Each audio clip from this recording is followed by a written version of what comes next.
Precisa de uma aguinha? Tá bem? Tem uma aguinha aqui para o senhor.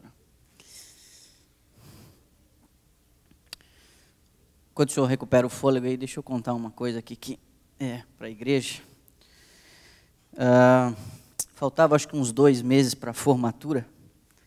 O senhor estava ministrando uma aula de Atos e Epístolas. Por alguma razão acabou entrando num assunto de inerrância bíblica. Havia sido levantado na sala alguns questionamentos sobre relatos paralelos nos evangelhos, onde, por exemplo, Lucas diz, ele estava entrando na cidade, aí Marcos diz, estava saindo da cidade, falando do mesmo episódio, né? E aí o senhor vai dando algumas explicações e é categórico ao dizer que, do ponto de vista de quem está escrevendo, há essa discrepância mesmo, enfim, né? Fazem 14 anos, pastor, isso aí. E aí, aquele sintoma já de final de curso, a gente já discutindo, formatura, aquela coisa toda, aquela estafa.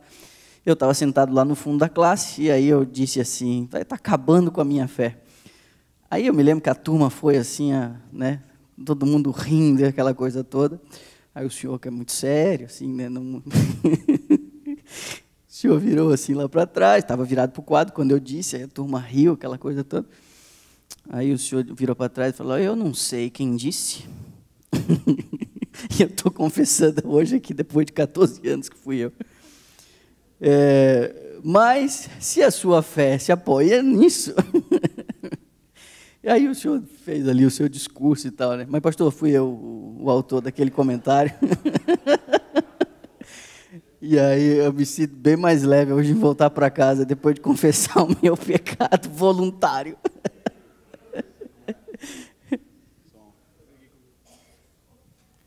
Ele não é o primeiro e não vai ser o último a confessar pecados mais tarde na vida. Viu? Pecados de alunos. Pecados de alunos. Mas vamos lá. Pastor, eu tenho aqui comigo, eu vou começar com uma diretamente associada ao tema da palestra de agora à tarde. Logicamente o senhor não esgotou o assunto, porque nós fizemos uma encomenda, né? Esse é um assunto do perfeccionismo em si, que há muito a ser trabalhado, mas nós fizemos uma encomenda a que o senhor se detivesse à escatologia adventista, então, né, foi isso que o senhor fez. Mas surge uma pergunta aqui, que nos foi enviada, associada ao conceito de impecabilidade, à luz de Romanos, a expressão que Paulo utiliza, que Cristo veio em semelhança de carne pecaminosa. O senhor pode falar um pouquinho para a gente sobre isso? Posso. Romanos capítulo 8, versículo 3. Quando Paulo fala que Jesus veio em semelhança de carne pecaminosa. Nós temos 2 formas de explicar esse verso. A primeira forma é o contexto em si. E o contexto de Romanos 8,3 começa no capítulo 7, versículo 14, onde Paulo fala, eu sou carnal, vendido à escravidão do pecado. Em mim não habita bem nenhum. Então aí ele começa aquela descrição trágica, eu quero fazer o bem, mas não consigo. Quando eu luto, eu caio. E eu tento, mas eu não consigo. E eu vou e erro. E eu não faço aquilo que eu quero, mas aquilo que eu não quero. E aí ele chega no versículo 24, o que ele diz? Miserável homem que sou, quem me livrará do corpo desta morte? Então, Romanos 7, 14 a 24, mostra exatamente a luta do crente. Nós até conseguimos dar alguns passos, mas caímos. Podemos ter 1, 2, 3, 4, 10 dias sem pecado, mas mais cedo ou mais tarde nós vamos pecar. E quando isto acontece, nós somos inclinados a entrar em desespero. Ó Senhor, por que isso acontece comigo? Por que eu não consigo vencer isso? Por que não consigo vencer aquilo? Miserável homem que sou, quem me livrará do corpo desta morte? O que Paulo diz exatamente no versículo seguinte? Eu não sei quantos minutos eu tenho para responder essa pergunta, eu posso falar 2 horas sobre ela. Mas no versículo seguinte, Paulo diz assim, mas graças a Deus por Cristo Jesus nosso Senhor, porque eu com a mente sirvo a lei de Deus, mas com o meu corpo continuo escravo do pecado. Preste atenção. O que Paulo vinha dizendo? Eu luto, mas não consigo. Me esforço, mas eu caio. É o pecado que habita em mim. E aí ele diz, miserável homem que sou, quem me livrará do corpo desta morte, a natureza pecaminosa? Aí ele diz, graças a Deus por Cristo Jesus, versículo 25. Porque com a minha mente eu quero servir a Deus, mas eu vejo a natureza no meu corpo que ainda me prende ao pecado. O que muda do 24 por 25? Miserável homem que sou, no 25 ele diz, graças a Deus. Mas o que muda? Se ele continua a mesma coisa, ele quer fazer o bem, mas não consegue. No 25, ele continua não conseguindo fazer o bem. Por que ele dá graças a Deus? O que muda? Cristo. Graças a Deus por Cristo. Eu continuo a mesma coisa, do mesmo jeito, mas Cristo faz a diferença na minha vida. E aí o próximo versículo, capítulo 8, versículo 1. Porque nenhuma condenação há para os que estão em Cristo Jesus. A diferença é Cristo, não sou eu. A diferença é Cristo. Então, nós temos esse problema da carne pecaminosa. É o assunto de Romanos 7, 24 em diante. Aí ele fala, mas Deus resolveu esse problema enviando Cristo em semelhança de carne pecaminosa. E Cristo conseguiu vencer na carne o pecado.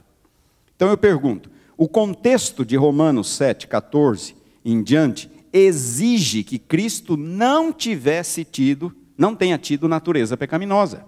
Porque se o que nos faz escravos do pecado é a natureza pecaminosa, se Jesus tivesse vindo com natureza pecaminosa, teria sido tão impossível a ele como o é a nós. Ele faria parte do problema e não Ele faria parte do problema e não da solução.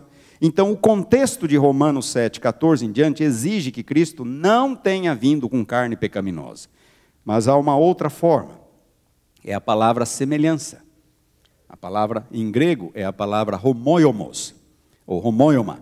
Essa palavra significa exatamente isto, semelhança, não idêntico. Algo semelhante não é algo que é idêntico. Lá no capítulo 6, Paulo fala que quando nós somos batizados, nós somos sepultados na semelhança da morte de Cristo.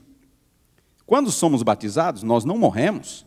Nós não somos sepultados de fato como Cristo foi, apenas na semelhança. Homoioma. Lá em Apocalipse, João fala que ele viu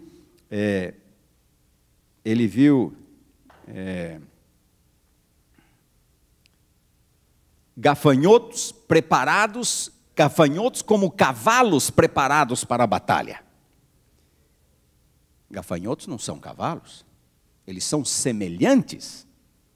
Ele viu gafanhotos semelhantes a cavalos preparados para a batalha. A palavra homoioma. Portanto, a palavra semelhante significa semelhante, parecido, não idêntico. Se você olhasse para Jesus, se nós olhássemos para Jesus, o que nós veríamos? Um ser humano como nós. Exatamente como nós. Mas havia uma diferença fundamental. Sua natureza não tinha pecado. Ele não tinha natureza pecaminosa. E não seria por isso que Satanás, a Bíblia não registra, Satanás vindo tentando Jesus com nenhuma tentação pecaminosa. Satanás não tenta Jesus com tentações pecaminosas. Ele tenta Jesus a transformar pedras em pães. Qual é o problema de transformar pedras em pães? Ainda mais quando você pode. Qual é o problema? Qual é o problema? Pular do alto do templo e falar para os anjos que estão a meu serviço, olha, me socorram. Qual é o problema? Onde é que está o pecado nisso? Então, Satanás não tentou Jesus com tentações pecaminosas, porque tentações pecaminosas não encontrariam eco no coração de Jesus. Eu sempre ilustro com uma forma muito simples. Você quer me tentar com comida? Me tente com comida salgada, não com comida doce. A minha sobremesa favorita é mais um pedaço de torta. Eu gosto de comida salgada. O doce não é uma tentação para mim.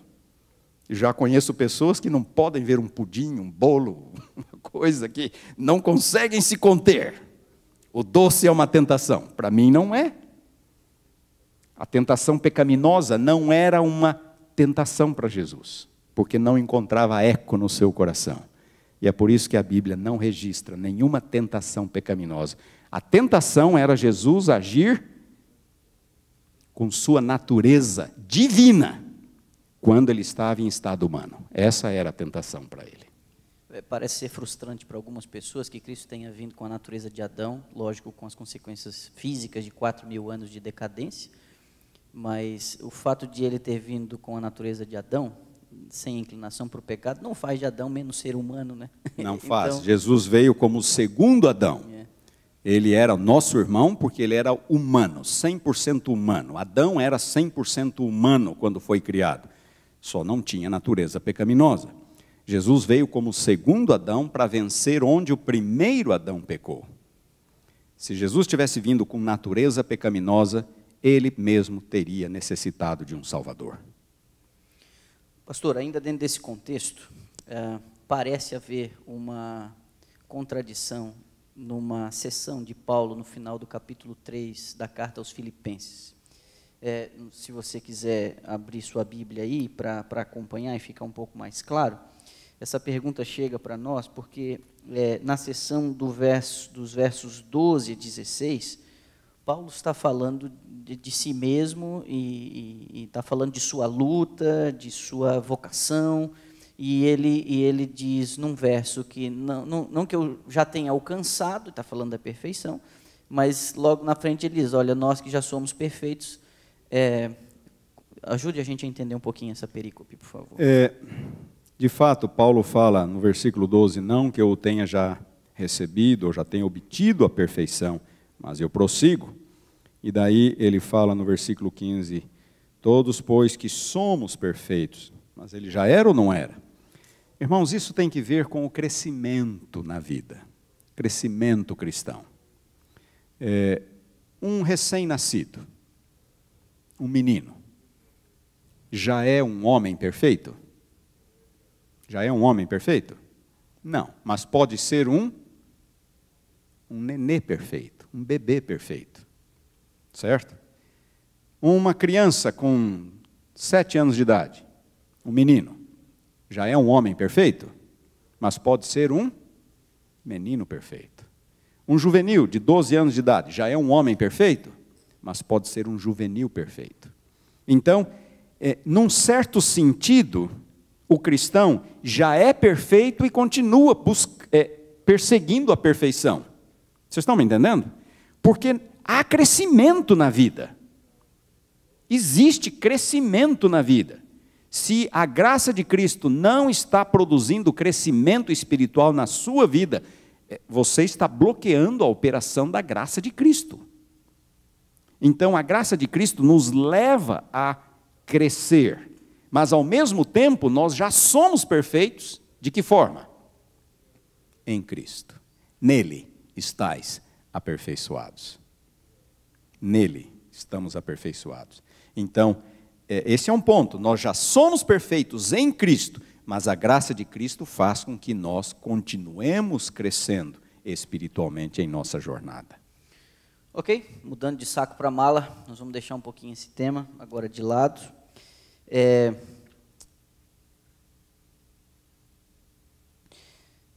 Em relação à transmissão do texto bíblico, não é? Eu vou tentar fazer um combo aqui, que foram 3 perguntas, eu vou tentar colocá-las dentro de um mesmo enunciado. Como que a Bíblia chegou para nós do jeito que ela chegou? Como que em algum momento foram 66 livros e não 64 ou não 72? Que evidências nós temos de que o texto que chegou era o texto que deveria ter chegado?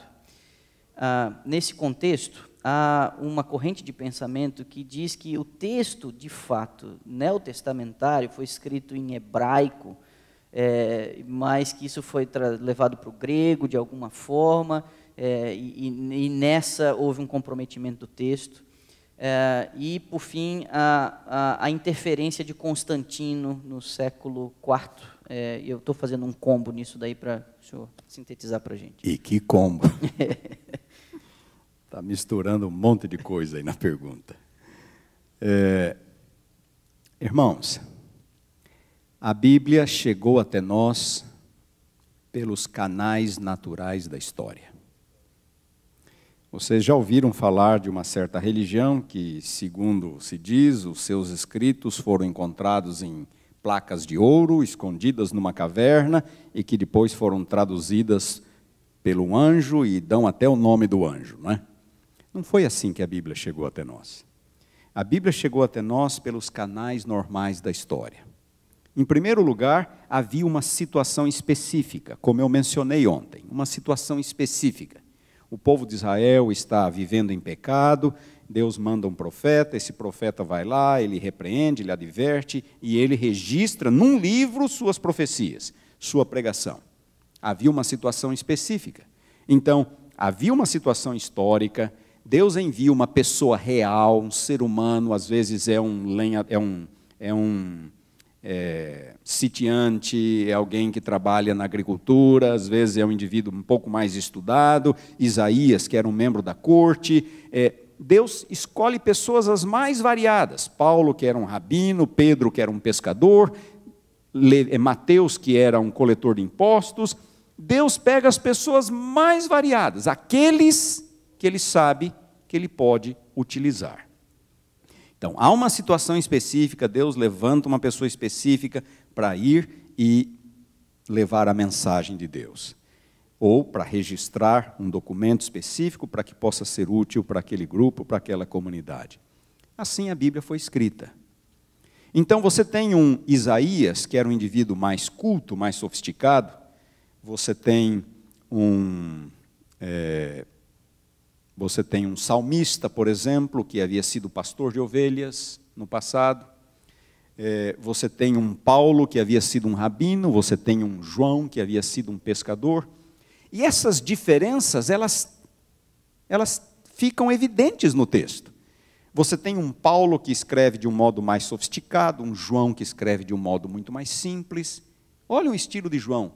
Filhinhos, estas coisas vos escrevo para que não pequeis. Olha o estilo de João Batista. Raça de víboras. Estão vendo a diferença? É a diferença no temperamento da pessoa. Eu consigo ver o temperamento dos apóstolos, dos profetas na Bíblia. Jeremias está lá se lamentando o tempo inteiro, chorando o tempo inteiro. Mas, Senhor, porque eu enviei outro? Eu não quero, está duro, eu não vou, o povo não me ouve. Jeremias é conhecido como o profeta chorão. Está reclamando o tempo inteiro. Reclamando o tempo inteiro. Você pega um Paulo.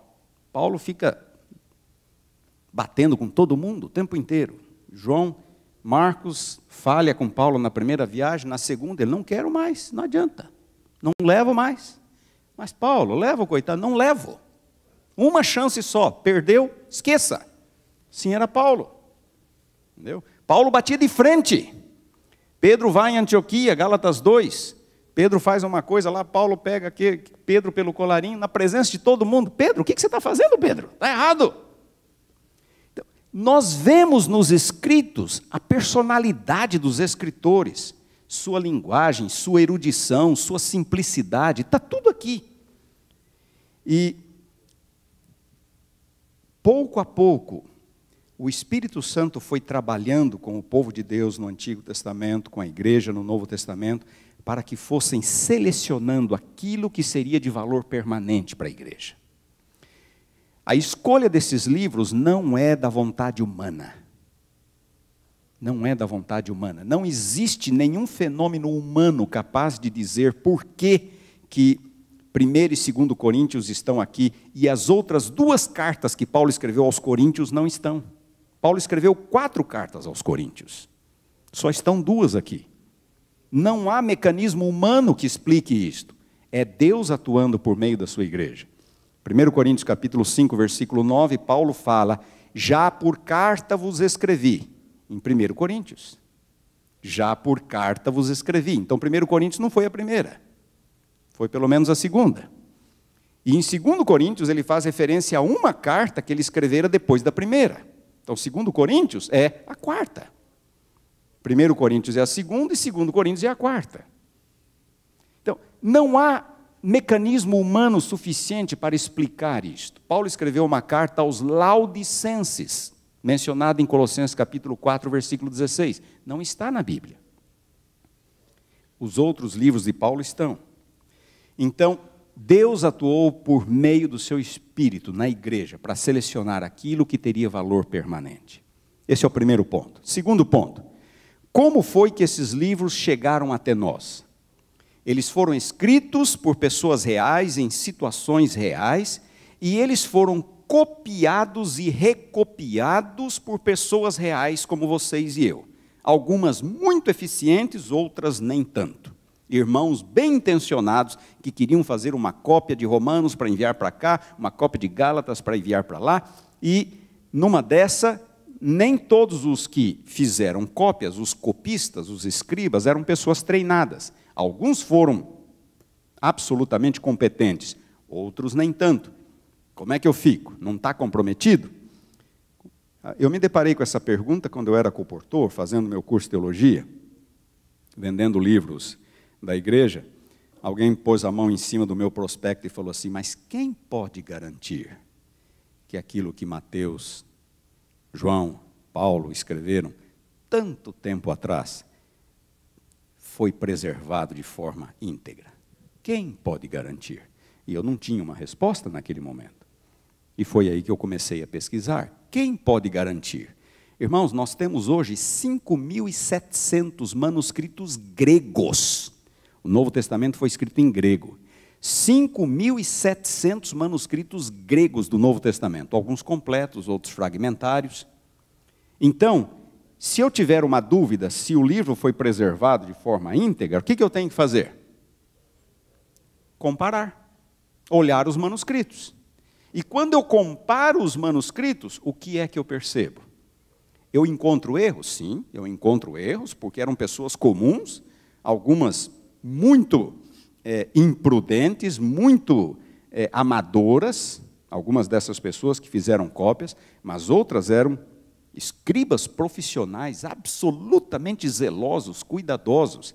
Então, quando eu coloco todas estas cópias na mesa e começo a comparar, eu identifico erros, mas eu tenho cópias o bastante para identificar e corrigir os erros. Vocês estão me entendendo? 5.700 manuscritos. Então, nós temos evidência suficiente para afirmar com toda segurança que o texto que lemos hoje é o texto que foi escrito tantos anos atrás. O texto foi preservado na sua íntegra. Existe uma disciplina inteira chamada crítica textual, que estuda isto. Eu já publiquei 2 livros sobre esse assunto. Um livro em 1993 e outro livro em 2012, pela Sociedade Bíblica do Brasil, o segundo livro. Existe na cidade de Münster, na Alemanha, um centro de manuscritos. Existem microfilmes de todos estes 5.700 manuscritos, ou não diria de todos, mas de muitos deles, quase todos. É o maior centro, o maior arquivo de microfilmes de manuscritos bíblicos do Novo Testamento no mundo. Eu já passei semanas a fio naquele centro, fazendo pesquisas em manuscritos bíblicos. O que eu estou dizendo para vocês não é pesquisa de segunda mão. Existem muitos livros escritos sobre esse assunto, mas eu mesmo fiz muita pesquisa sobre isso. Então, a palavra de Deus foi preservada. Podemos estar absolutamente seguros disto. Erros foram cometidos, mas quando eu estudo os manuscritos, eu posso não só identificar, como também corrigir os erros. Sobre livros do Novo Testamento terem sido escritos em aramaico ou hebraico. Essa discussão toda tem que ver com Mateus. Eu não sei quem foi que fez a pergunta, mas certamente ele estava pensando em Mateus. Existe um grupo de pessoas que alegam que Mateus foi escrito originariamente em aramaico ou hebraico, e que Mateus não trazia a fórmula trinitariana batismal em Mateus 28, 19. E que existe um exemplar em hebraico de Mateus por aí, em algum lugar, que não traz a fórmula trinitariana. Bom, duas coisas. Primeiro, não há nenhum manuscrito hebraico de Mateus, da antiguidade. Ponto final. Não existe. Simplesmente não existe. Ponto número 2. Existe um manuscrito hebraico de Mateus feito no final da Idade Média. Sabe-se quem fez, onde fez e por que fez. No final da Idade Média. E é esse o manuscrito que é citado. Não é um eventual manuscrito dos primeiros séculos cristãos, porque não existe. Tá? Então, no final da Idade Média, um judeu preparou um manuscrito, uma cópia do Evangelho de Mateus em hebraico. E ele não incluiu a Trindade em Mateus 28, 19. Mas isso foi um judeu no final da Idade Média. Todos os manuscritos gregos anteriores, nós temos manuscritos gregos do 2º século, 3º século, 4º século. Todos os manuscritos gregos que têm Mateus 28, 19, têm a fórmula trinitariana. Então, existe uma citação de um pai da igreja, dizendo que Mateus escreveu as declarações de Jesus em hebraico, ou aramaico. O livro de Mateus que nós temos hoje não é tradução, o livro em grego, não é tradução do hebraico, do aramaico. Então, se Mateus escreveu alguma coisa em hebraico, aramaico, foram suas primeiras anotações. Vocês estão me entendendo? Ele tomou nota. Quando ele se assentou para escrever o seu evangelho, ele o fez em grego, que era a língua falada em todo o mundo mediterrâneo. O inglês hoje é a língua universal. Qual era a língua antes do inglês? A língua universal, antes do inglês? Francês. Até a Segunda Guerra Mundial, a língua universal era o francês. As reuniões dos aliados contra os nazistas eram todas em francês, ou com tradução para o francês. Até a Segunda Guerra, o francês era a língua internacional, a língua da diplomacia, a língua da cultura. Da Segunda Guerra para cá, o inglês se torna a língua mundial. E assim, em alguns momentos da história, existe esta ou aquela língua. O latim foi a língua internacional na Europa por um período. No período do Novo Testamento era o grego, desde as conquistas de Alexandre o Grande, no 4º século a.C. Alexandre o Grande impôs o domínio político grego, domínio militar, e ele impôs a cultura grega em todo o mundo mediterrâneo, até as fronteiras com a Índia. Se falava o grego no mundo da antiguidade, ao ponto de pescadores simples, como Pedro, João, serem capazes de falar e de escrever em grego. Então, quando os livros do Novo Testamento foram produzidos, eles foram produzidos em grego. Não há nenhum dos nossos livros do Novo Testamento que seja uma tradução do hebraico para o grego. Todos foram originariamente escritos em grego. Ok. A possível interferência de Constantino no 4º século? Não há. A ideia de que, de novo, a problemática aqui é a fórmula trinitariana de Mateus 28, 19. As pessoas alegam que foi por causa de Constantino que esta fórmula trinitariana foi introduzida. Nós precisamos nos lembrar de que há evidência da existência e utilização desta fórmula muito antes de Constantino. Muito antes de Constantino. Então, o papel que que se atribui a Constantino com relação à doutrina da Trindade é um papel exageradamente distorcido. Não é por causa de Constantino. Ok. Pastor, 1 Coríntios capítulo 14, Paulo está tratando de um problema que havia na igreja. Tinha que ver com a forma de culto, ele tratou do dom de línguas, mas há uma seçãozinha ali em que ele faz uma recomendação que traz um certo desconforto ao universo feminino. Ele pede que as mulheres não se manifestem no culto. Se tiver alguma dúvida, para falar com o marido em casa. Nos ajuda aí um pouquinho com isso. Ele diz que as mulheres devem ficar caladas na igreja. É interessante que no mesmo livro, Paulo diz que a mulher, quando profetiza, tem que cobrir a cabeça. É para a mulher ficar calada ou ela pode profetizar? Por que a gente só olha o livro, a passagem onde ele diz para as mulheres ficarem caladas na igreja? E não olha a outra passagem onde ele fala, quando a mulher profetizar, cubra a sua cabeça. Era um sinal de respeito. Na antiguidade, as mulheres casadas cobriam a sua cabeça. E Paulo está falando na igreja, a mulher que quer profetizar, cubra a sua cabeça. Os judeus até hoje usam um kippá, aquele, quando eles oram, quando eles leem a Bíblia. No mundo ocidental, nós tiramos. Os judeus colocam. São diferenças culturais. Os judeus colocam alguma coisa na cabeça porque eles querem transmitir a ideia de que diante de Deus eles são limitados. Então eles colocam algo na cabeça quando vão orar, quando vão ler. Aqui no Ocidente, nós tiramos, num sinal de respeito. As mulheres casadas cobriam a cabeça, as judias. E Paulo está recomendando que quando elas profetizam, elas devem estar com a cabeça coberta. Mas por que ele fala que as mulheres deveriam ficar caladas na igreja? Eu vou levantar para responder essa pergunta, só para vocês entenderem. Imaginem que aqui é uma sinagoga. As primeiras comunidades cristãs eram sinagogas. As primeiras comunidades. Era comum, naquela época, a parte central da sinagoga ser ocupada por homens. E aqui havia algumas colunas de sustentação. Na antiguidade, eles não conseguiam fazer vãos livres tão grandes como este. Então, havia algumas colunas de sustentação aqui e aqui. E atrás dessas colunas eram onde as mulheres se assentavam, nos lados e nos fundos. Então, os homens estavam aqui, as mulheres nas laterais e nos fundos. E eu não sei por que cargas d'água. Já na antiguidade, as mulheres gostavam de conversar.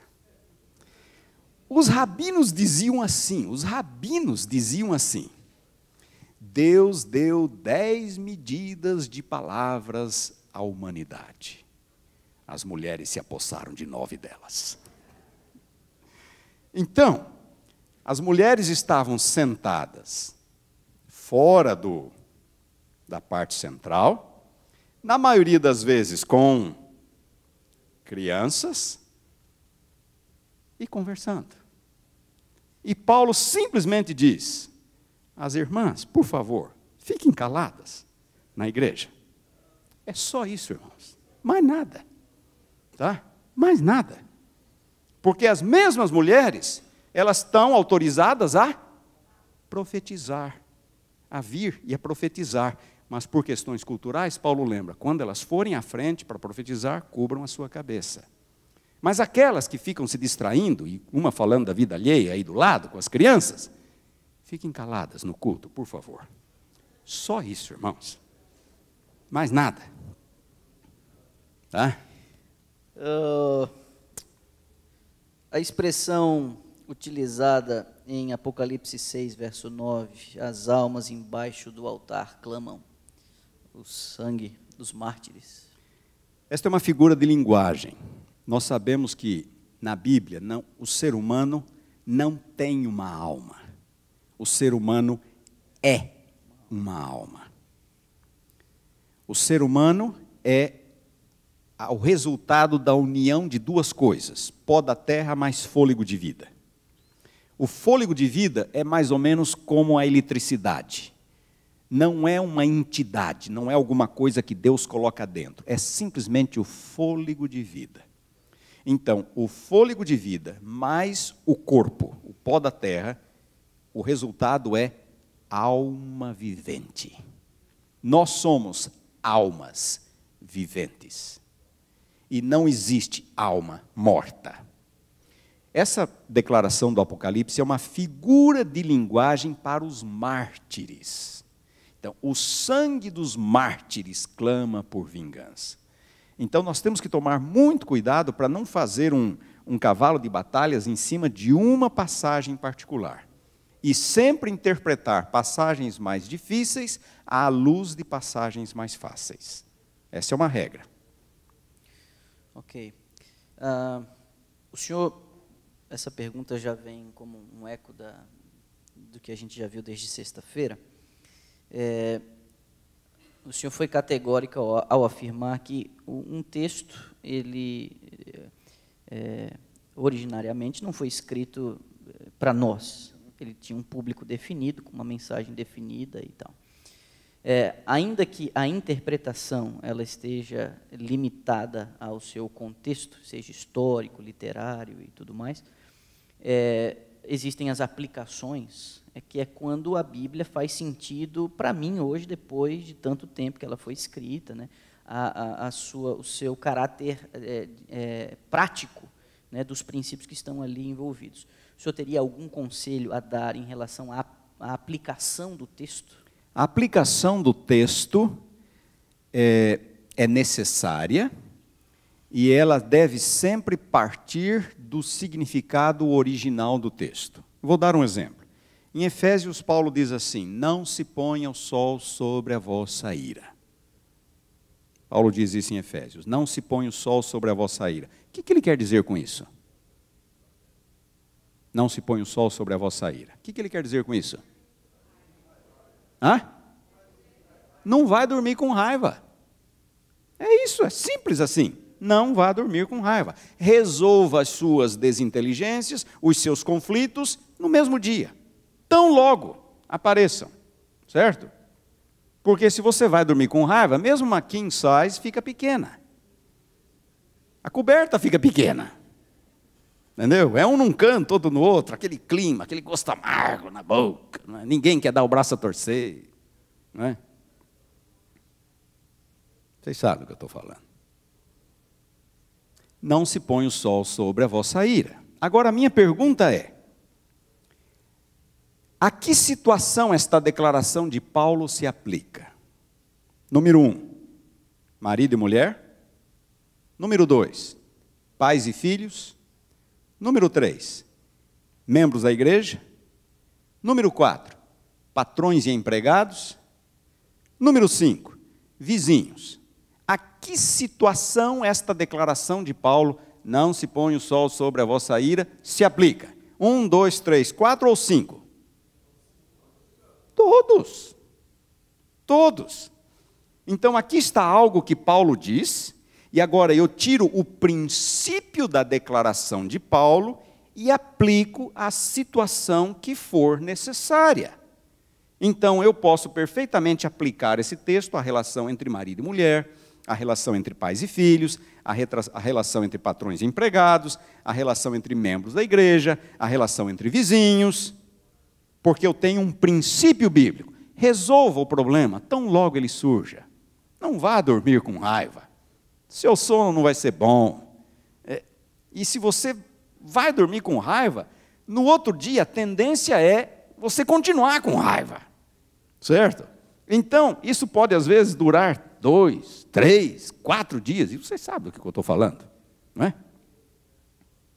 Resolva logo. Vai fazer bem para o coração, vai fazer bem para a alma, vai fazer bem para as relações, não é? E agora, eu aplico isto para a situação que for necessária. Então, isto é aplicação. É pegar aquele princípio bíblico e aplicá-lo nas várias situações. É isso que o pregador faz, é isso que nós fazemos quando lemos a Bíblia, é isso que nós devemos orar a Deus para que Ele nos ajude a aplicar a Bíblia nas nossas situações específicas. Então, Paulo não estava pensando em nós quando escreveu esse texto, mas esse texto é útil para nós. Ele tem muito a nos ensinar para nós hoje. O senhor usou, ainda dentro desse assunto, o senhor usou uma palavra em relação ao estudo da Bíblia na sexta-feira. Nós precisaríamos desenvolver um estudo diligente das Escrituras. Eu conheço inúmeros casos, e já experimentei isso também, de você, na busca de uma resposta, você ir a um texto aleatório das Escrituras e entender que na leitura de uma página, ou de uma seção, ou de um capítulo, seu coração se aquece numa parte, numa porção específica que você está lendo. Às vezes, na busca de uma resposta na madrugada, um caso complicado de família, o destino que você está dando para a sua vida e tudo mais. ainda que o texto especificamente não tenha esse significado, ele pode adquirir um significado numa busca como essa, certo? Já terminou? Okay. Tá. Pode. Deus alcança as pessoas onde elas estão. Então, se eu tenho uma visão muito simplória de Deus, da realidade, da Bíblia, não significa que eu vou ser deixado ao léu. Deus pode, mesmo assim, por exemplo, eu citei aquele exemplo ontem, né? Um pregador pentecostal, ele chega na igreja e ele fala: irmãos, vamos ver a mensagem que o Senhor tem para nós hoje. E aí ele cai nessas páginas entre o Antigo e o Novo Testamento e diz: o Senhor não tem nada para nós hoje, vamos embora, não é? Existem muitas pessoas que leem a Bíblia assim. Oram a Deus, falam: Senhor, o texto que eu encontrar é esse texto que tu tens para mim hoje. Não é o jeito correto de ler a Bíblia. Não é o jeito correto. Agora, Deus é tão bom, tão misericordioso, que Ele até pode usar esse método para me alcançar. Porque Deus alcança as pessoas onde elas se encontram. Não diz lá que até a sombra de Paulo ou de Pedro curava pessoas? Que as pessoas traziam os seus enfermos para que a sombra de Pedro ou de Paulo curasse essas pessoas? Não é assim que Deus opera. Mas Deus alcançava pessoas no seu nível. Vocês estão me entendendo? Então, eu tenho à minha disposição mecanismos mais eficientes, mais adequados para o estudo da Bíblia.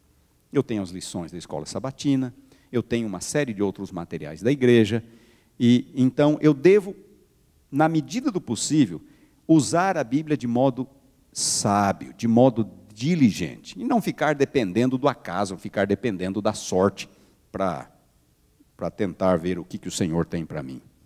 O senhor hoje mencionou pela manhã alguns aspectos da reforma, citando Martinho Lutero, a sua inquietação e tudo mais. Vem uma pergunta aqui. O que, na sua opinião, aconteceu com a Alemanha? Se a pessoa me permitir, eu vou ampliar um pouquinho. O que aconteceu com a Europa? Porque foi o berço de um movimento, de um rompimento dramático por ocasião da reforma. O maior poder da terra foi desafiado naquele movimento de reforma.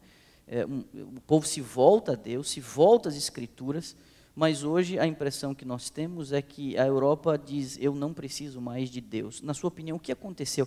E se a pessoa acaba citando aqui na pergunta, ao ponto de chegarmos ao que aconteceu na Segunda Guerra, especificamente na Alemanha, de ter sido o estopim, né, dessa Segunda Grande Guerra. Simplesmente a Bíblia deixou de significar o que ela significava na Reforma. E este é o grande risco que nós corremos. A Bíblia perder a sua centralidade na nossa vida. Quando a Bíblia perde a sua centralidade, outras coisas ocupam o seu lugar. Filosofias humanistas, por exemplo. E o nosso maior desafio hoje são exatamente as filosofias humanistas, seja no ensino, seja na vida como um todo, na política, em todo lugar. Essa ênfase no ser humano como a medida de todas as coisas. Por exemplo, uma das correntes educacionais mais fortes, e aqui estão pessoas aqui que são mais especialistas do que eu no assunto, mas uma das correntes educacionais mais fortes hoje, não se deve reprovar o aluno, porque quando um professor reprova o aluno, é ele, o professor, que fracassou. É ele o professor. Então, o aluno passa a ser a medida do ensino. E nós nos esquecemos que nós vivemos num mundo onde existe algo chamado pecado, que afetou todo o ser humano, alguns mais, outros menos, dependendo da nossa história de vida, dependendo da nossa constituição, dependendo do ambiente em que nós crescemos. Nós vivemos nessa realidade. Então, a Bíblia continua tendo os seus absolutos. E eu não devo ficar necessariamente tentando acomodar a verdade bíblica ou os absolutos divinos às nossas precárias situações humanas. E existem muitas pessoas, não, isso aí não é bem assim, porque dá uma olhada e começam a relativizar, começam a introduzir a experiência do ser humano no lugar, não mais os absolutos de Deus, e a Bíblia vai perdendo o seu lugar. A Bíblia vai perdendo o seu lugar. E o que aconteceu na Europa foi exatamente isto. A Bíblia perdeu a sua centralidade. Mas isso não é só na Europa. Isso não é só na Europa. E não é só entre protestantes tradicionais, históricos. Eu preferiria que isso não estivesse sendo gravado, mas nós temos hoje igrejas adventistas na Europa, com capacidades para 200 membros, que tem 30. O mais novo tem 60 anos de idade. O que vai ser daqui 20 anos? O que vai ser? Mas eu não preciso ir para a Europa para encontrar isso. Vocês sabem do que eu estou falando. Eu não preciso. Então, a Bíblia vai perdendo a sua centralidade. E, agora, tudo isso é profético. Não nos esqueçamos disso. Tudo isso é profético. Estamos lá com uma situação crítica no Brasil, este final de semana. É uma situação crítica. Nós temos ali uma situação polarizada. Eu acredito que um novo partido vai assumir o poder no Brasil. Quem sabe teremos fôlego para mais um período. Mas a gente sabe, mais cedo ou mais tarde. É uma questão de tempo. Entende? Então, nós não devemos esperar muita coisa, não. Não devemos esperar muita coisa. O que nós devemos realmente torcer e orar muito é para que nós permaneçamos firmes. Para que, pela graça de Deus, nós permaneçamos firmes até o fim. Mas o caminho, a gente sabe, é profético. O que vai acontecer? Quando vier o Filho do Homem, vai encontrar fé na terra? Eu não sei. Se eu estiver vivo, eu devo fazer o possível para que em mim haja fé. Mas a situação é essa. Quando ele vier, vai encontrar fé? O senhor cita absolutos, né? A gente vive numa realidade muito relativizada hoje, né? Parece que a política da boa vizinhança se instalou.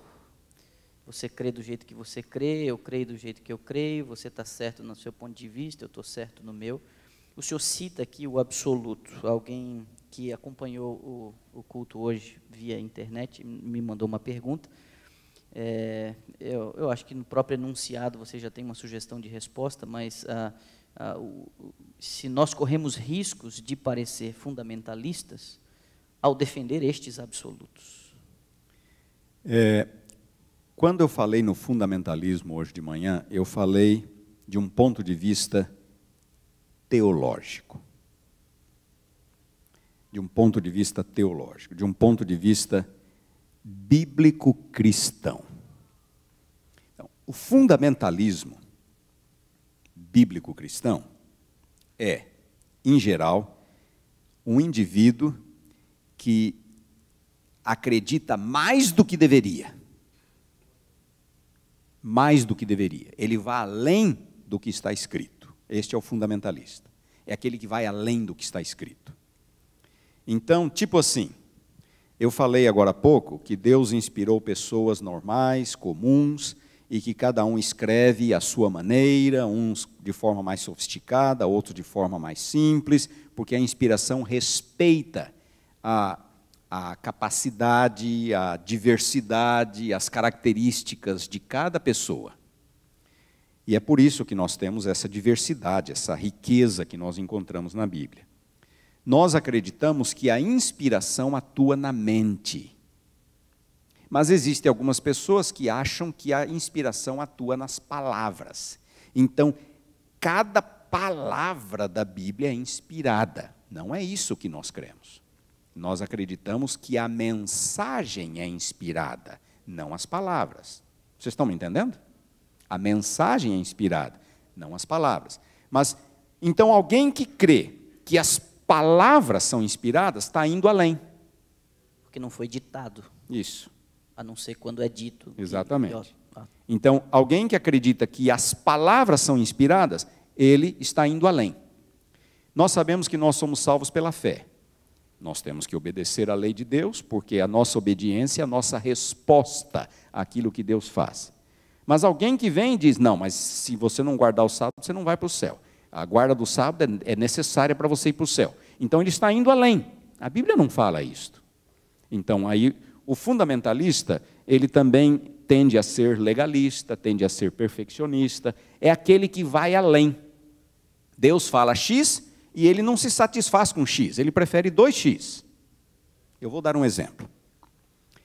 No Antigo Testamento, Deus ordena de Israel um jejum por ano. Um único jejum por ano, no dia da expiação. É tudo que nós encontramos no Antigo Testamento. Deus ordenando um jejum por ano. Os fariseus jejuavam 2 vezes por semana. Todas as segundas e quintas-feiras. Isso é ir além do que Deus pede. Vocês estão me entendendo? Deus pede um jejum por ano. O fariseu jejuava 2 vezes por semana. Deus exigiu certos rituais de purificação dos sacerdotes, porque os sacerdotes só lidavam com coisa sagrada. Então Deus diz assim, antes de você entrar no seu turno no templo, você vai fazer um ritual de purificação. Seu corpo tem que estar limpo, suas vestes têm que estar limpas, porque ele iria lidar com coisas de Deus, coisas sagradas. Então havia vários rituais de purificação que Deus exigiu dos sacerdotes. Os fariseus pensavam assim, é bom para os sacerdotes? É bom para mim também. E ele fazia todos os rituais que Deus pedia dos sacerdotes, mesmo que ele não fosse um. Vocês estão me entendendo? Isso é querer ir além. Então as pessoas começam a estabelecer critérios para si, que Deus nunca determinou que fosse. E aí começam a surgir as coisas mais absurdas possíveis. Não pode comer raiz. Não pode comer isso, não pode comer aquilo. E se come, não vai para o céu. Não ir além daquilo que está escrito. O fundamentalista vai além. Muito bem. Esse é o fundamentalismo que eu me refiro. Agora, aos olhos de pessoas descrentes ou não cristãs, qualquer coisa eles podem chamar de fundamentalismo. Vocês estão me entendendo? Eu acredito que Jesus veio em carne, eles dizem, fundamentalista. Eu acredito que Jesus vai voltar, eles dizem, fundamentalista. Então, aos olhos do mundo, num mundo secularizado, num mundo pós-cristão como o que nós vivemos hoje, qualquer coisa, querer guardar o sábado por princípio religioso, permanecer virgem até o casamento, acreditar que Jesus veio em carne, morreu por mim, acreditar que ele vai voltar uma segunda vez, todo mundo vai falar, isso é coisa de fundamentalista, mas isso é o que a Bíblia diz. Isso é o que a Bíblia diz. Então, nós temos aqui 2 contextos diferentes. Um é o contexto bíblico-cristão, o contexto de igreja. Fundamentalista é aquele que quer ir além do que está escrito. Mas aos olhos de pessoas não cristãs, secularizadas, qualquer um de nós passaria por fundamentalista. E se é para ser fundamentalista assim, para mim isso é uma honra. Podemos avançar um pouquinho mais? Você. Antropólogos e sociólogos têm feito algumas acusações na análise de como algumas partes do globo foram colonizadas e o evangelho acabando suprimindo parte da cultura local. Não é? Hoje, estudiosos de missiologia acabam tendo que dar algumas explicações e sugerir alguns caminhos de como contextualizar o evangelho e as culturas locais. Na sua percepção, essa relação entre até onde o evangelho se contextualiza e o risco que corre em se amoldar com uma cultura que se choca com. Eu não sou um antropólogo nem um missiólogo. Eu vou tentar responder com base em evidência bíblica. Acabamos de estudar as lições do livro de Atos.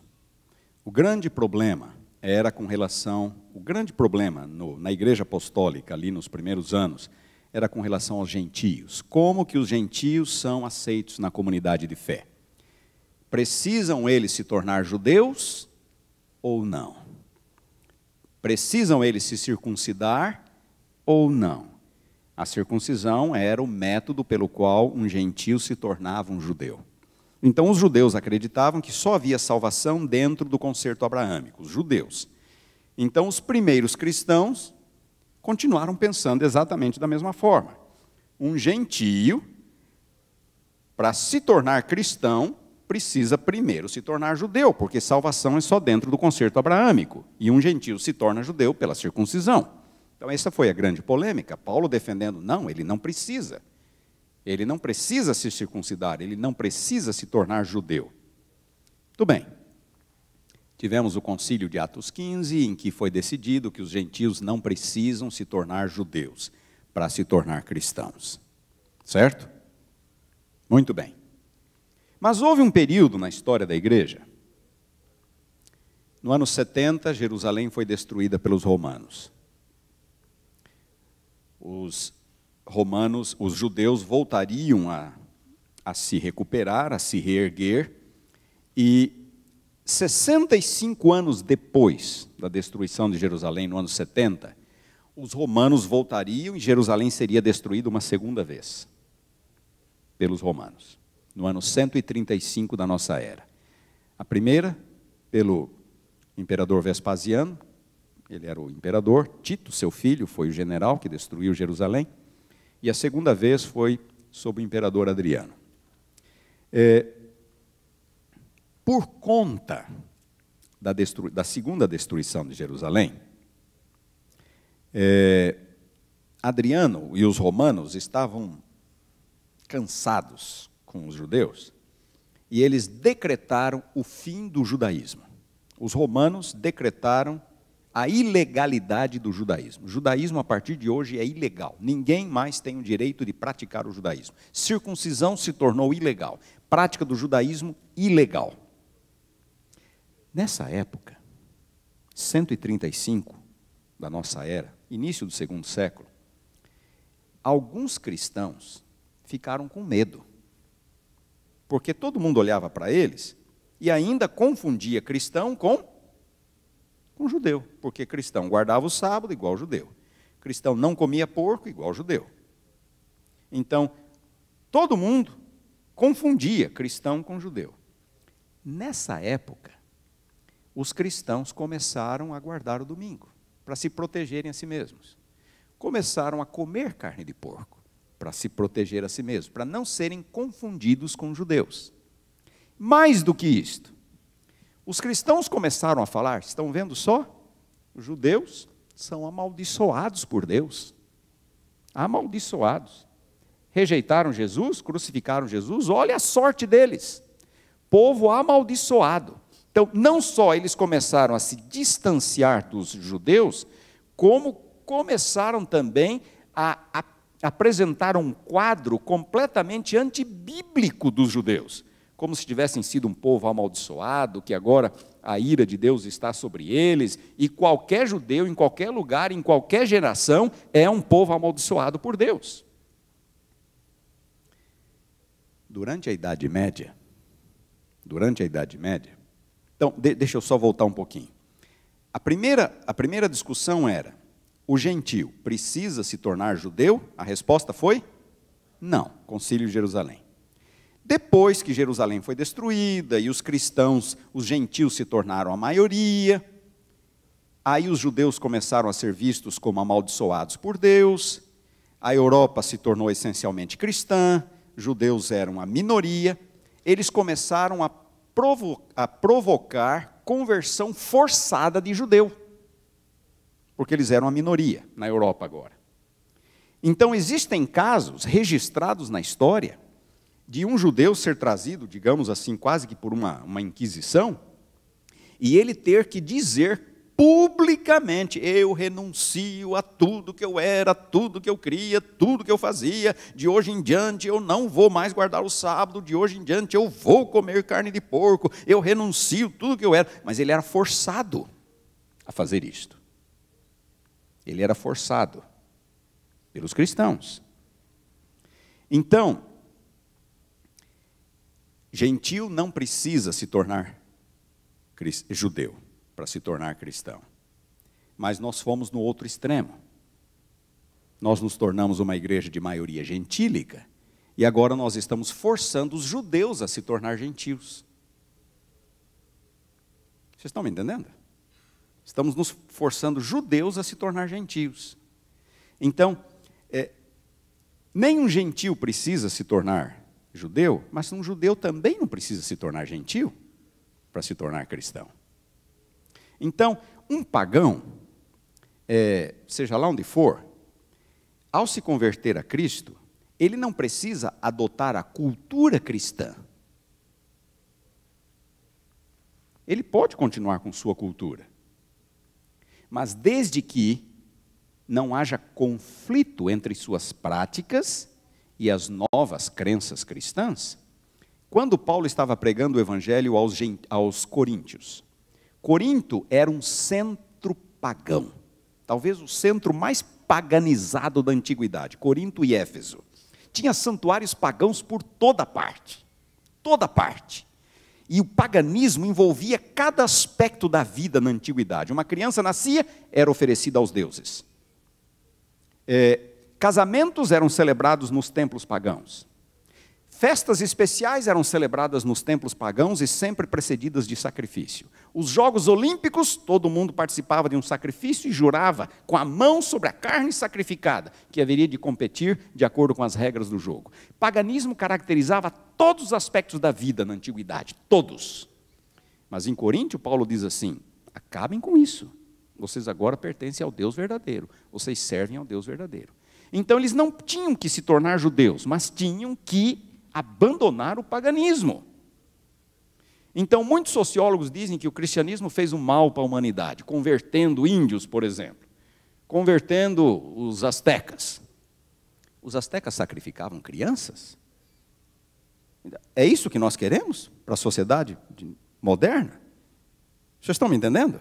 Então, chega um ponto que temos que fazer uma linha divisória muito clara. Um outro exemplo. Eu participei uma vez de uma viagem a Israel. Foi a segunda vez que eu fui a Israel. E era uma reunião mundial da igreja. E ali estavam algumas pessoas que vieram de um determinado continente. E eles foram evangelizados por missionários, a maioria deles americanos, nesse continente. A maioria americanos. Então, num dia de semana, era o dia, a gente tinha um dia de reunião, e no outro dia a gente ia visitar as ruínas lá de tal lugar. Sabem como que as pessoas daquele continente iam? Iam de paletó e gravata. Subir ruínas, pedras, sobre o calorão do Oriente Médio, de paletó e gravata.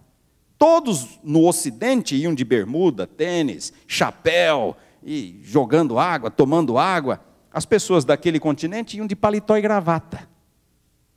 Por quê? Porque os primeiros missionários americanos não só converteram a Cristo, mas impuseram a eles a cultura americana do paletó e da gravata. Vocês estão me entendendo? Então, isso não é necessariamente ser cristão. A gravata não é necessariamente ser cristã. O paletó não é necessariamente ser cristão. O indivíduo não precisa adotar a minha roupa para ser cristão, para adotar a minha fé.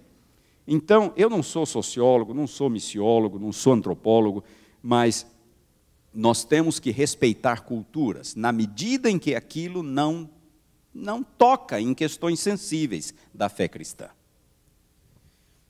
Por exemplo, me permita só mais aquilo que eu falei. Um judeu cobre a cabeça para orar.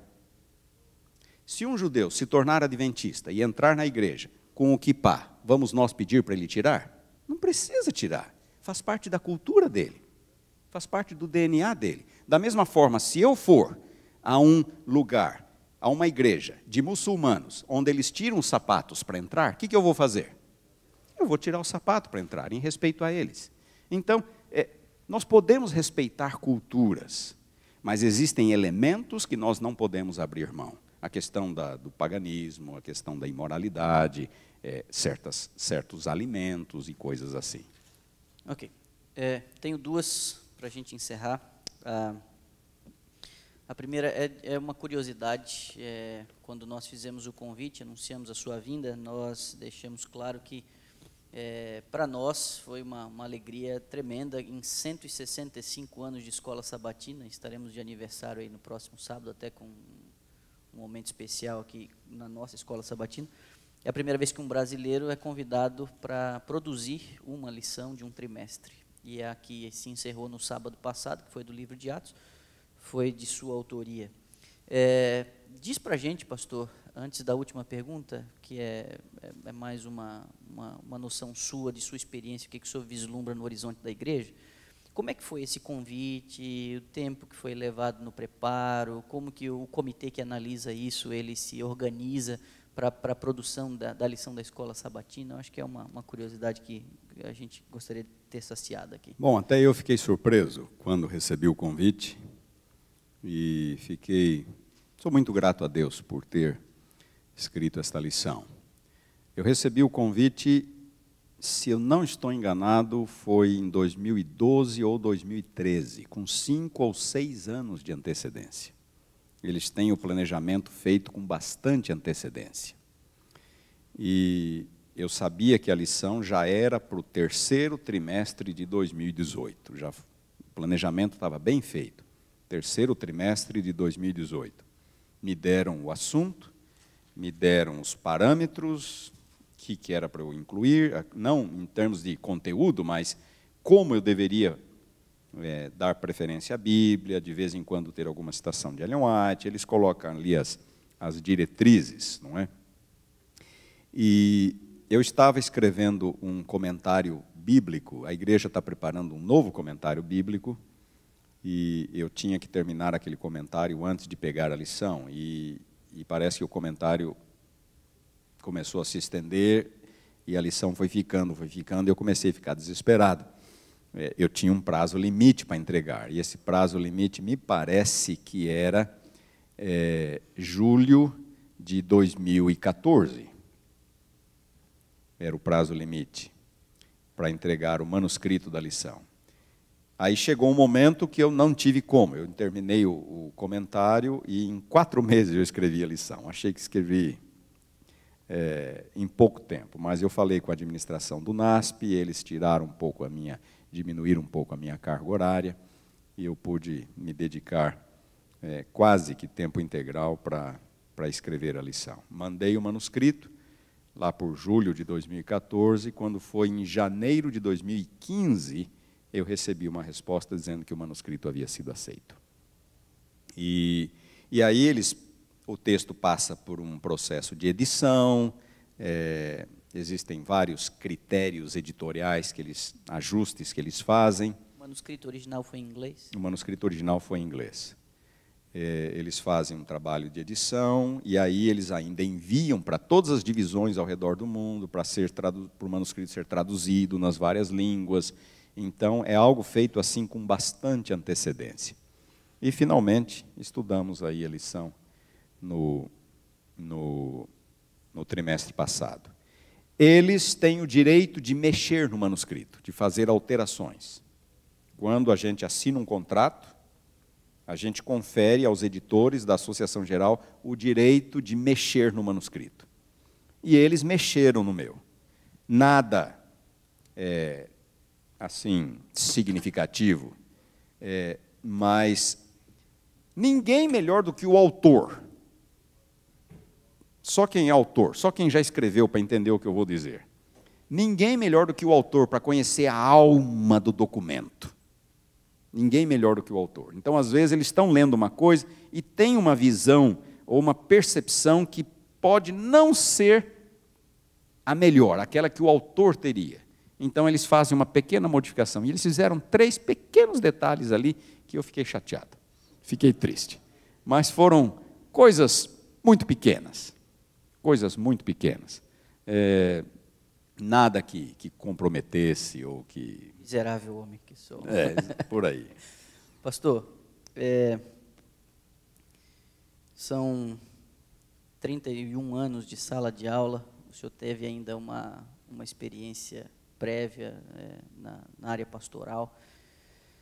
O senhor tem visto uma série de coisas acontecendo com o mundo e com a igreja ao longo desses 30 anos. Por sua formação, o senhor tem uma visão crítica a respeito das coisas que são produzidas, do que tem acontecido, pela posição que o senhor ocupa na formação de mentes, ajudando os alunos a pensarem, a terem, né, raciocínio próprio.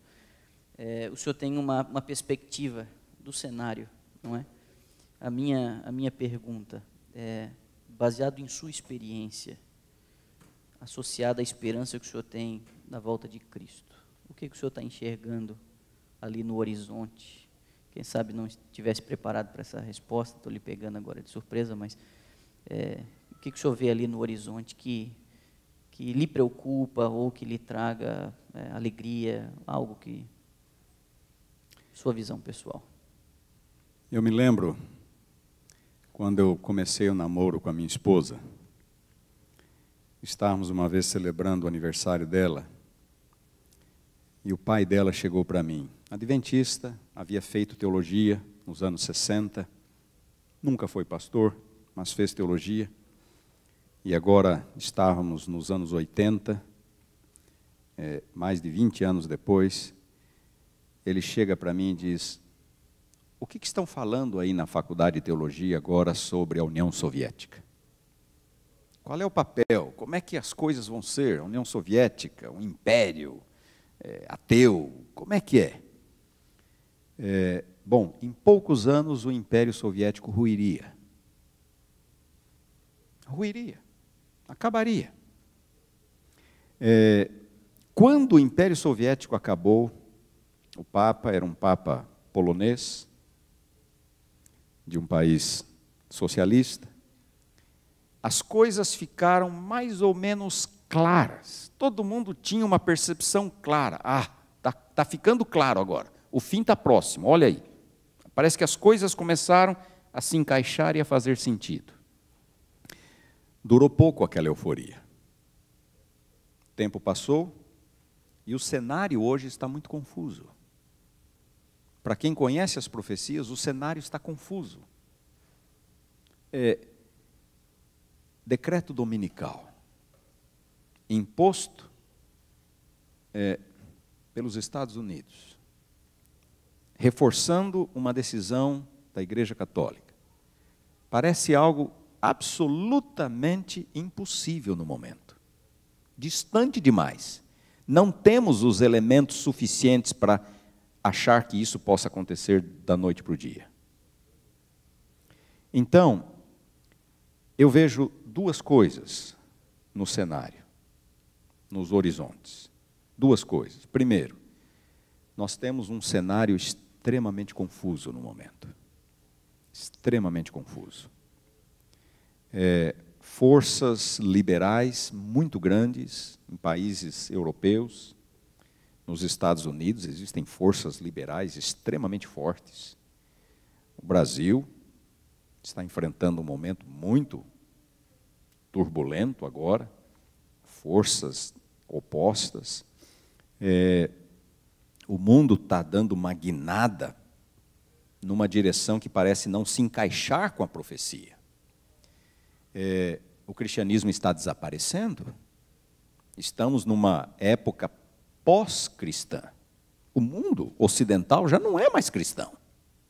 Já não é mais cristão. Já é um mundo pós-cristão. Então, o cenário está ficando confuso, muito confuso. Então, essa é a primeira coisa que eu estou vendo. Mas há uma segunda coisa. E eu vejo isso da própria questão da União Soviética. Naquele momento que o meu, então, futuro sogro perguntou qual é o papel da União Soviética, eu falei nada, não sei, ninguém fala nada. Bom, poucos anos a União Soviética ruiria. Quem imaginaria que a União Soviética ruiria em tão pouco tempo? Da forma como ruiu. Mudou demais, foi rápido demais. Ninguém poderia imaginar aquilo, ninguém poderia prever aquilo. Então, onde eu quero chegar? O cenário está confuso, mas Deus não precisa de muito tempo para mudar as coisas. Deus não precisa de muito tempo. Eu não sou profeta nem filho de profeta e não me arrisco a fazer previsões. Eu apenas acredito naquilo que está escrito na palavra. E eu estou pronto. Estou pronto para o melhor e o pior. O pior é que as coisas vão ficar difíceis. Costumo dizer para minha esposa, os ventos estão sendo soltos. Nós estamos tendo que conviver com coisas que nós jamais imaginaríamos, que conviveríamos. A questão da educação, o transgenerismo, o homossexualismo, nós estamos tendo que conviver com coisas que nós não imaginaríamos que teríamos que conviver, tão de perto, tão de perto. Eu estava num shopping center em Atlanta, um dia desses, domingo passado, e vocês vão falar, mas isso aí é pouca coisa. Sim, é pouca coisa, eu sei, mas isso não existia alguns anos atrás. Um indivíduo, um pouco mais pesado do que deveria, com barba, careca, ou com pouco cabelo, não é? Uma aparência máscula, usando um terno de listras, um terno branco com listras azuis celestes, azul celeste, azul e celeste. Terno muito estranho. E ele não usava batom, não usava brinco, mas usava um salto feminino, high heel, alto. Coisas estranhas. Nós não estamos acostumados com isso. Claro que se eu for olhar com atenção, eu vou ver coisa muito pior que isto. Eu vou ver coisa muito pior que isto. Mas nós estamos numa época de confusão. Época de confusão. As pessoas hoje têm o direito de sair do jeito que querem, a hora que querem, e pode ser o jeito mais absurdo possível. É o direito delas. Já não se respeitam mais certos limites. Então, o cenário é um cenário confuso. E os nossos filhos hoje estão expostos a coisas que nós não acreditávamos que veríamos. Não acreditávamos. E eu já conversei com minha esposa, não quero ser alarmista, não sou. Mas eu já conversei com minha esposa, eu não sei se eu teria filhos hoje. Eu não sei. O que eu já vi nesses últimos 20 anos me assusta ao olhar para frente. Como o mundo vai ser nos próximos 20? Vocês estão me entendendo? Me assusta. O que meus filhos ou minhas filhas vão ter que enfrentar daqui 10, 15, 20 anos ou 30 anos? Então, eu não sei. O cenário está confuso. Mas Deus não precisa de muito tempo. Deus não precisa de muito tempo. Então, a melhor coisa é estarmos fundamentados na palavra. Termos nossa fé enraizada na palavra. Orar para que Deus nos mantenha lúcidos. Para que olhemos ao redor e enxerguemos as coisas. Enxerguemos os sinais. A direção que o mundo está indo. E procuremos manter nossa fé firme em Deus, inabalável. E procurarmos também, na medida do possível, sermos luzes àqueles que estão ao nosso redor. Fazer a diferença. Deus pode não nos chamar para sermos missionários na África, na Ásia, seja lá onde for. Mas Ele nos chama a todos a sermos suas testemunhas. O mundo deve olhar para nós e ver o poder do Evangelho em operação. E assim, apesar de todo o caos que vemos ao redor e que imaginamos que como vai ficar em pouco tempo, nós podemos, nós mesmos, estar prontos e firmes e ainda estar influenciando pessoas a também chegarem ao conhecimento deste Evangelho extraordinário. Pastor, despede a gente em oração. Depois da oração, a gente queria deixar com o senhor uma lembrança, mas ainda nesse espírito, por gentileza, ore Vamos conosco. orar. Bom Pai, obrigado por este sábado, obrigado por estas horas que passamos em companhia de uns dos outros aqui na Tua presença.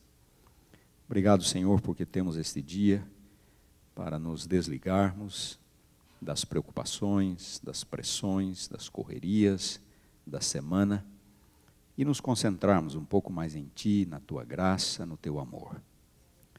Senhor, em breve teremos uma nova semana pela frente. E nós não queremos sair daqui, terminar o sábado sem a tua bênção.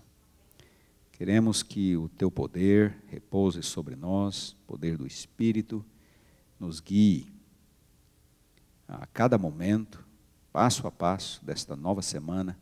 Não sabemos as situações que encontraremos, os desafios, os perigos, as tentações, mas confiamos na tua graça, confiamos na tua direção. Também, Senhor, nós olhamos para o mundo ao nosso redor. A situação está confusa, mas nós confiamos em ti. Nós olhamos para trás, nós vemos como que muitas profecias se cumpriram. Nós vemos como que tu enviaste teu próprio filho para morrer por nós. Nos lembramos da profecia dos anjos de que Jesus viria da mesma forma como ele foi. Senhor, nós acreditamos nisto, nós nos apegamos a esta promessa, a estas promessas, e nós queremos, mais uma vez, dedicar nossa vida a ti, renovar nossa entrega e estarmos prontos a partir de agora para o encontro com Cristo nas nuvens dos céus. Dá-nos a tua graça, Senhor. Abençoa esta igreja, a estes membros, nas suas lutas, seus desafios. Abençoa-os também no trabalho que eles desempenham aqui e que eles continuem sendo luzes, faróis, a iluminar o caminho de várias pessoas, daqueles com quem eles entram em contato. Nos colocamos a todos sob teus paternais cuidados, hoje e sempre. Em nome de Jesus, amém. Pastor, muito obrigado. Eu vou convidar